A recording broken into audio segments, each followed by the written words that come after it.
বিকেলের জন্য ঝটপট একটি নাস্তা রেসিপি শেয়ার করছি। আশা করছি আপনাদের কাছে এই রেসিপিটি ভালো লাগবে। আর এই নাস্তাটি খেতেও কিন্তু ভীষণ মজার, তৈরি করাও একেবারে সহজ।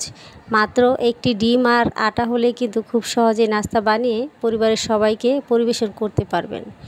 তাহলে চলুন কথা না বাড়িয়ে রেসিপিতে চলে যাচ্ছি। রেসিপি ভালো লাগলে অবশ্যই একটা লাইক দিবেন। প্রথমে আমি এখানে 1 কাপ আটা নিয়ে নিয়েছি আর দিয়ে দিচ্ছি 1 টেবিল চামচ চিনি, সাথে দিয়ে দিচ্ছি 1 চা চামচ ইস্ট। এই ইস্টটা আপনারা যে কোনো মুদির দোকানেই পেয়ে যাবেন। এরপর দিয়ে দিলাম স্বাদ মতো লবণ। এখন দিয়ে দিচ্ছি একটা ডিম। এখন দিয়ে দিচ্ছি 2 টেবিল চামচ রান্নার তেল আর সাথে দিয়ে দিচ্ছি 2 টেবিল চামচের মতো লিকুইড দুধ। এখন এই সমস্ত উপকরণগুলো হাত দিয়ে একটু ভালোভাবে মেখে নিতে হবে।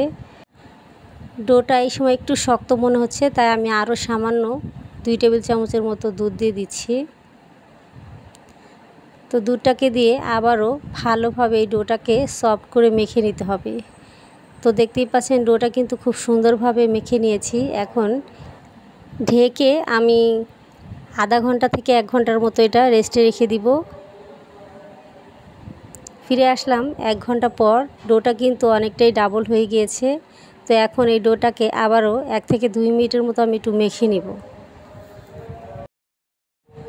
ডোটা আমি নিয়েছি, এখন এই ডোটাকে 2টা ভাগে একটু ভাগ করে নিচ্ছি।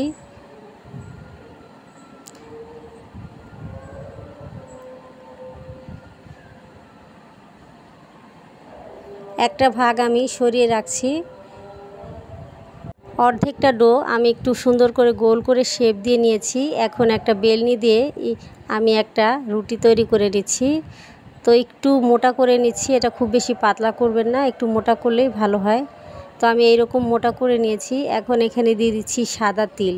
তিলটা একেবারে অপশনাল, চাইলে আপনারা বাদ দিতেও পারেন। তো তিলটাকে দিয়ে আবারও একটু বেলে নিয়েছি। এখন এই ছুরিটার সাহায্যে আমি শেপ দিয়ে দিচ্ছি। তা আমি কোনাকুনিভাবে কেটে নিচ্ছি, আপনাদের পছন্দ মতো আপনারা কেটে নিতে পারেন।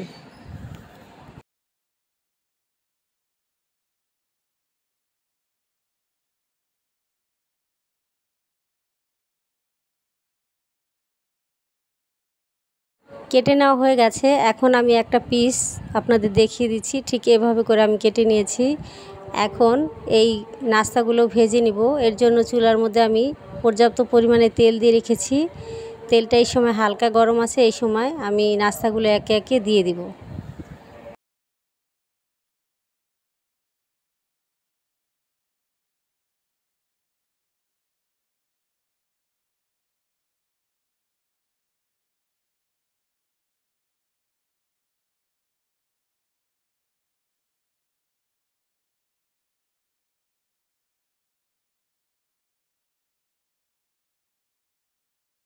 সবগুলো নাস্তা আমি দিয়ে দিলাম। এখন একটু উল্টে পাল্টে ভালো করে ভেজে নিব। তো নাস্তা ভাজার সময় অবশ্যই চুলার আঁচটা কিন্তু কমিয়ে রাখবেন। আমার তেলটা খুব বেশি গরম হয়ে গেছে, তাই একটু কালারটা ডার্ক চলে এসেছে। এখন নাস্তাগুলো আমি উল্টে দিচ্ছি। এইভাবে কিন্তু ঝটপট বিকেলের জন্য আপনারা নাস্তা তৈরি করে নিতে পারেন। খুব বেশি সময়ও লাগে না, এই নাস্তাগুলো ঝটপট কিন্তু তৈরি করে নেওয়া যায়। আমার রেসিপি আপনাদের কাছে কেমন লেগেছে অবশ্যই কমেন্ট করে জানাবেন। ভালো লেগে থাকলে অবশ্যই লাইক কমেন্ট শেয়ার করবেন। আর এই রকম মজার মজার রেসিপি পেতে অবশ্যই চ্যানেলটিকে সাবস্ক্রাইব করে নিয়মিত সঙ্গেই থাকবেন। তো আমি নাস্তাগুলো উঠিয়ে নিচ্ছি। তো একইভাবে কিন্তু সবগুলো নাস্তা আমি ভেজে নিয়েছি।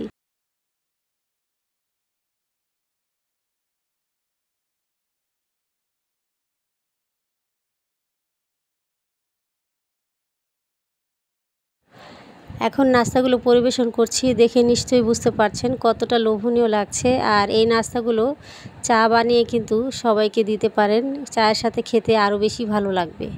তো একটা ভেঙে দেখাই নাস্তাগুলো ভিতর থেকে কতটা সফট এবং নরম তুলতুলে হয়েছে। আজকে এখানে বিদায় নিচ্ছি। সবাই অনেক বেশি ভালো থাকবেন, সুস্থ থাকবেন। আল্লাহ হাফেজ।